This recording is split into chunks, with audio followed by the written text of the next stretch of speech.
college football playoffs. The college football playoffs are now down to the Final Four. Let's talk 12-team playoffs for a minute. Some of those teams had no business being in the playoffs.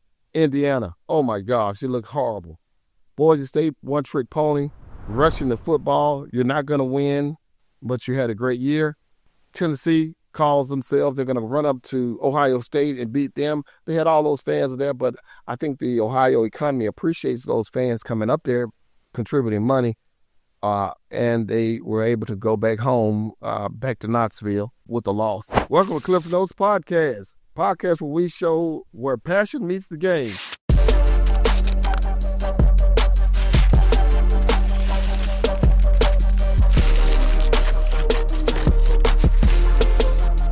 And let's start out with a trivia. No Braves, no games. Here's the question. We'll answer it at the end of the show. Which is the most frequently stole base in baseball? Which is the most frequently stole base in baseball? Let's talk NFL playoffs. The playoff field is set. And before I get started, let's take a look and see who number one seed is the Kansas City Chiefs. The Chiefs has earned that right. So the game that we're going to be interested in is the Texans versus the Chargers. D'Amico Ryans takes his troops against the San Diego Chargers. My early prediction is the following. The Houston Texans getting their act together. I know they played the Titans yesterday. That's not anything to brag about. But they won against the Titans yesterday. Looks like that they've got their ship corrected. And I believe that D'Amico Ryans will go and beat that team of the Chargers by Harbaugh. Harbaugh had a good season. Justin Herbert has shown that he's a pretty good quarterback, and I believe that they will survive. The Texans will beat the Chargers. The next game, the Ravens versus the Steelers. Mike Tomlin has been struggling with his team, but I don't think all hope is lost. I believe they will give the Ravens all they can handle, but Derrick Henry, they will feed Derrick Henry a lot for the Ravens. I have the Ravens winning that game. The early line saying is 9.5 for Baltimore. I'm not sure if it's going to be that bad. I'm thinking Baltimore by 3. The Bills versus the Broncos. Got Buffalo at -9 already. Let's talk about Broncos. I'm a believer in Bo Nix now. I didn't believe he could get it done. Now, I do not believe he's the offensive MVP, Rookie of the Year. That's got to be Jaden Daniels, but we'll talk about Jaden Daniels here shortly. He cannot be the offensive MVP, but the kid had a really good year for Sean Payton out there in Denver. They're going to play the Buffalo Bills. That is going to be a true test. Now, I've heard some of the so-called professionals say that they look for the Buffalo Bills to successfully win. And then I've heard some say the Denver Broncos had a chance. I'm in the letter. I don't think Denver has a chance. I believe that this game is probably going to be over in the third quarter. NFC last night, we had the fight for the number 1 seed. It was the Vikings. Did they play? They were out there. The defense played very well the first half, but unfortunately, I don't know how the Lions are winning. They've got a guy from Home Depot playing safety out there right now. They've got so many injuries, but yet they're still winning. They looked dominant last night. They actually looked dominant, and they still lost a couple starters to injury. I can't figure it out. The Lions look like a team of destiny, and they've got that bye. And that set the Minnesota Vikings on the road. Speaking of that, so the Vikings will go play the Los Angeles Rams. Can Sam Darnold win a playoff game? He's had a great year for the Vikings, but can he win the playoff game? It's going on the road to Los Angeles Rams, going to take on Matthew Stafford, the Super Bowl champion. I think Matthew Stafford will be ready. It would not surprise me if the Rams were to beat the Minnesota Vikings. Right now, the early number is Minnesota -2. Okay, I'll confess, I will go with the -2 and take the Vikings right now. That's how I'm feeling today. I think the Vikings will beat the Rams. The Buccaneers and Commanders. Now, this game is going to be very, very good. Right now, the early money is going favoring Tampa Bay -3. But I like Jaden Daniels. He's had a phenomenal year. 12 wins for the Washington Commanders. This game, home field, Tampa Bay. Had they been in Washington, I would have definitely picked the Commanders. But I think Baker Mayfield, he's had a phenomenal year along with Mike Evans. They've got a strong running game with Bucky Irvin. I believe that home field advantage will play a part, but I also believe that Jay Daniels is a tough out. I look for an upset. I look for Jay Daniels, the rookie, to go through and get a win. The last game, wild card game, will be the Eagles versus the Packers. The Packers look like Jordan Love hurt his hand yesterday. I'm not sure about the severity of that. And also, Watson had a knee injury. I believe that the Eagles, they're -5 currently. I believe that the Eagles will beat the Packers. I don't think the Packers will have enough to make it past the Eagles.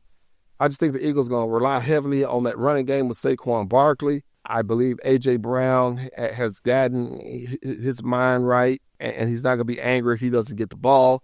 And Devontae Smith, I believe that Devontae Smith, the Slim Reaper, will have a really good ball game also. Now, the only X factor I will tell you, I think that the Eagles coach sometimes is an idiot, so he may play them out of contention. So hopefully he will not do that. Nick Sirianni, please coach the team and don't be howling at fans and all the other crazy stuff that you've done this year. And I think that the teams will serve themselves well, and your team could advance. That's my take on the NFL playoffs. One thing before we go from the NFL, Tyreek Hill did not play in the fourth quarter. He sat out. He says he's done in Miami. Where does Tyreek Hill go? Does he try to go back to Kansas City, where he came from?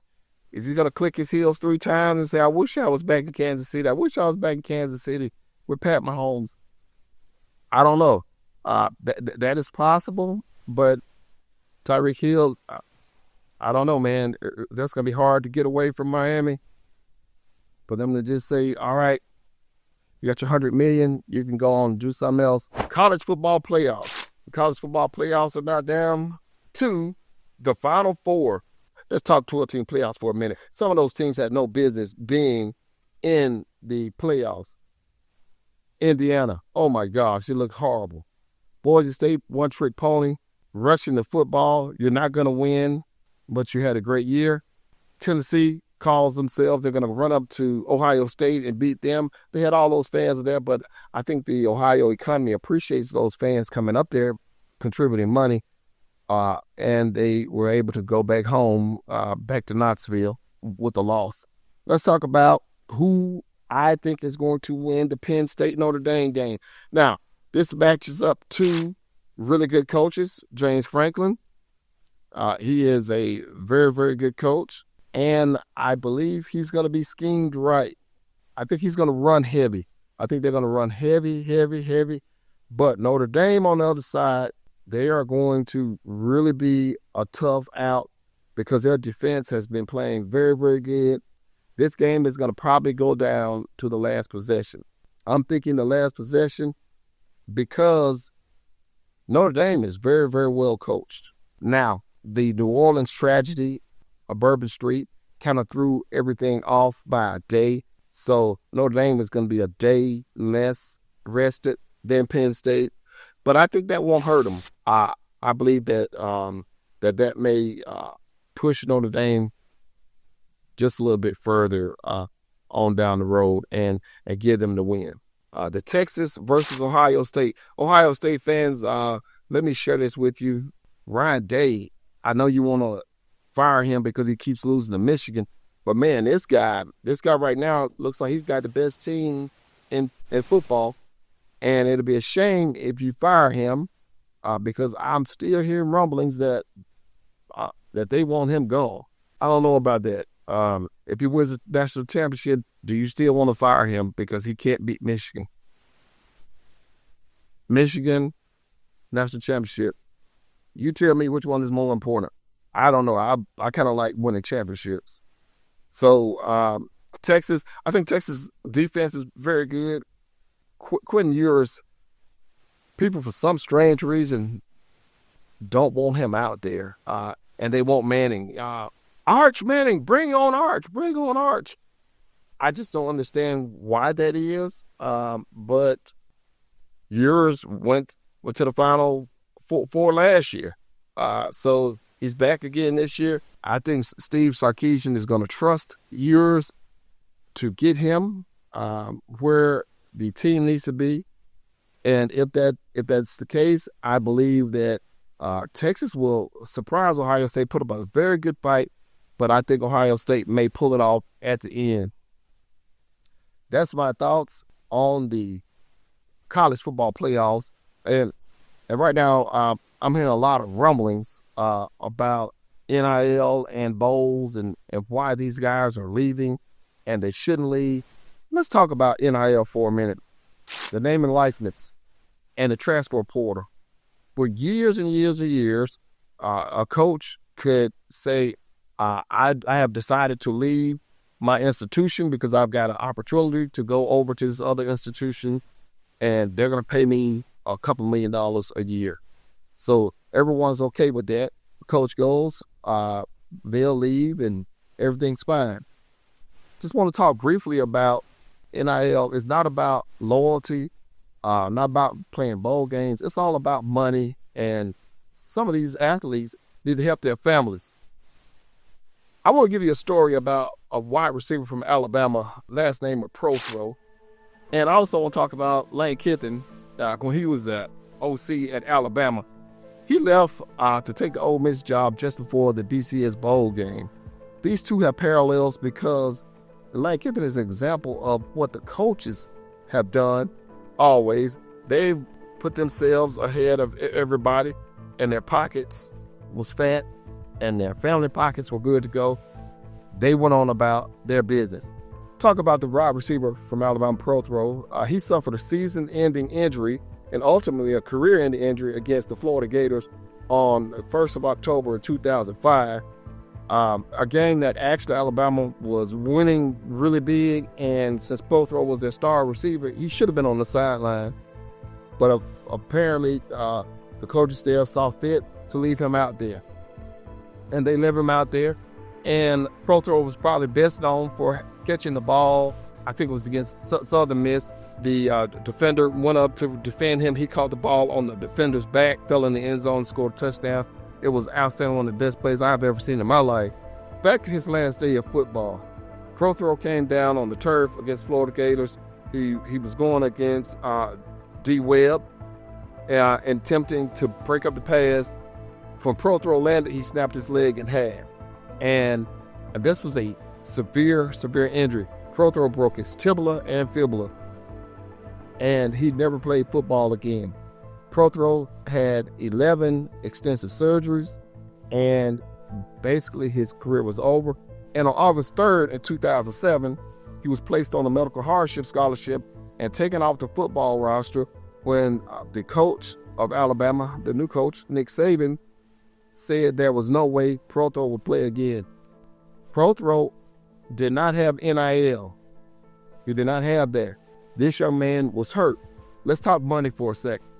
ESPN signs a $3 billion with a B dollar deal to get the SEC football from CBS. CBS at the time was paying $300 million. So let's think about this. Prothro played for Alabama. We've got billions and millions of dollars being given out at the institutional level before NIL.